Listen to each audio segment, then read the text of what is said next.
ભીંડાનું. એક સેકન્ડ, એક કામ કર, ભીંડાનું બનાવી નાખ. મેં તો બટેટાનું બનાવી નાખ્યું. बैगन તો બનાવી નાખ્યું છે તો પૂછે છે હું લેવા? ગોર બાપાએ કીધું તું બધી પૂછી પૂછીને બનાવવાનું, પણ માનવાનું નહીં.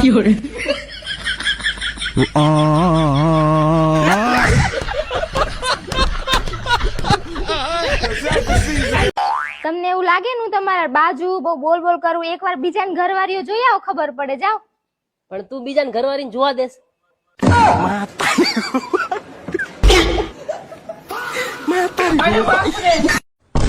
તારું ડાચું ચમ ચડેલું? ચડેલું જોઈને શાનું ચડે? નહીં તું નણંદ ભેગી રહેતી, નહીં દેરાણી ભેગી રહેતી, નહીં જેઠાણી ભેગી હતી, અને તોય તારા રોજ ડાચા ચડેલા હોય. ઈ બધાની કમી તમે નહીં પૂરી કરતા.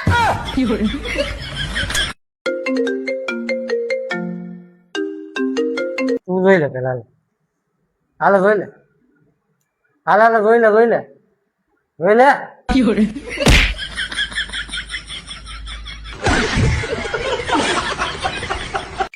અલા નહીં સારું કર્યું તો હું તમને મળી જઈ, નકર મળત મારા કરતા માથા ભારે. પછી ખબર પડત કે બૈરા છે હોય. તારા કરતા ઊંચા મોડેલ આવે, મને તો એવું કે તું ટોપ મોડેલ હો.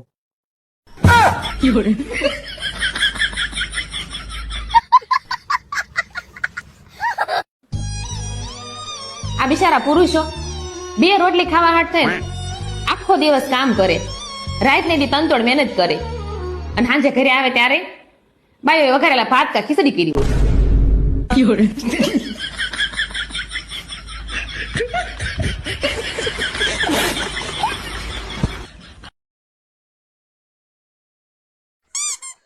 સાસુને તો બહુ ના લાંબી ગમે, ના ટૂંકી ગમે, ના જાડી ગમે, ના પાતળી ગમે, ના કાળી ગમે, ના ધોળી ગમે. સાસુને તો બહુ બાજુવાળાની ગમે.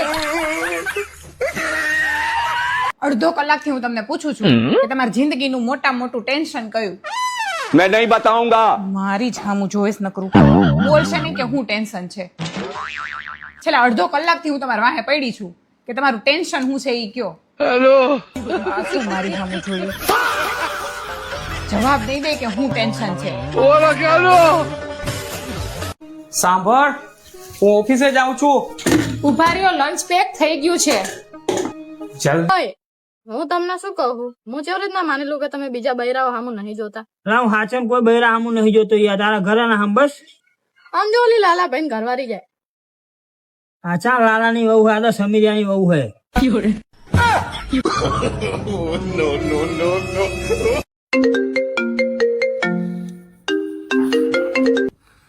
હેલો.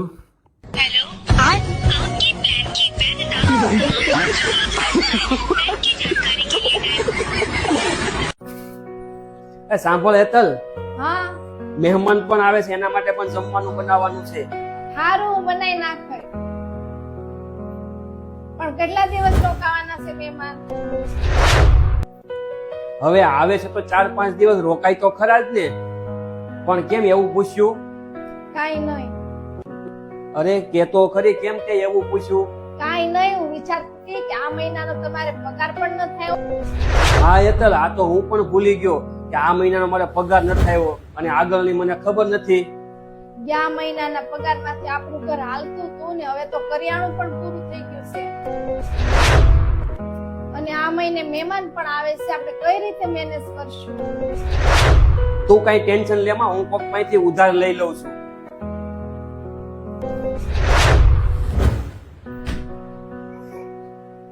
શું કરશું હવે?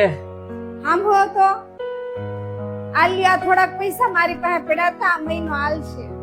તારી પાસે આટલા બધા પૈસા ક્યાંથી આવ્યા? આ એ જ પૈસા છે જે તમે મને સાડી લેવા આપ્યા હતા. હું દર મહિને થોડીક થોડીક બચત પણ કરું છું. શું તે ઈ સમયે સાડી નથી લીધી? સાડી અને કપડાનું હું, એ તો આપણે ગમે ત્યારે લઈ શકીએ. મને ખબર છે તમારો પગાર ઓછો છે, હું તમને આમ જ ખર્ચા કરાવાય તો આપણે આગળનું કેમ જોશું?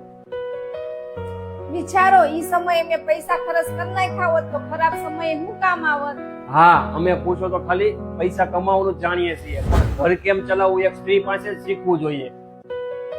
થેન્ક યુ હેતલ, આ મારા મકાનને ઘર બનાવવા માટે. આલ્યો, આ પૈસા મહેમાન તો આપણા માટે ભગવાન કહેવાય.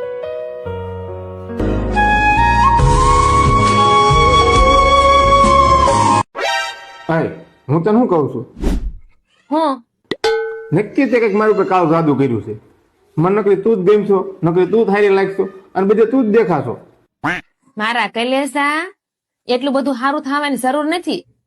આ તો તમે મારાથી બીવો છો ને એટલે તમે બીજી સામું જોઈ નથી શકતા.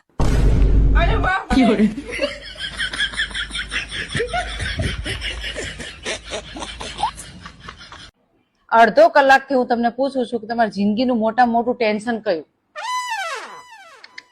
મને જ જોવે છે, કોઈ બોલતા નથી હું ટેન્શન છે. છેલ્લા અડધા કલાકથી તમારે વાહે પડ્યું છે કે હું ટેન્શન છે તમારે. પાછું મારા સામું જોડો, જવાબ નહીં આપે. મને બાજુવાળા ભાભીએ કીધું કે તમને કેવો સારો ઘરવાળો મળ્યો છે કા? તો મેં કીધું ના ના, ધમકાવી ધમકાવીને સારો બનાવ્યો છે, બાકી કોઈના ઘરવાળા હારા હોતા જ નથી. आप अपनी बीवी से डरते हो? नहीं जी, मना कर रही है. હે તમને કહું, પુરુષ જયારે ટેન્શનમાં હોય ને તો બૈરા જોડે વાત કરવાથી મગજ ફ્રેશ થાય, મનને શાંતિ મળે અને હાર્ટ એટેક આવવાની સંભાવના ઓછી રહે. હા પણ ઈ બૈરું બીજાનું હોય ને તો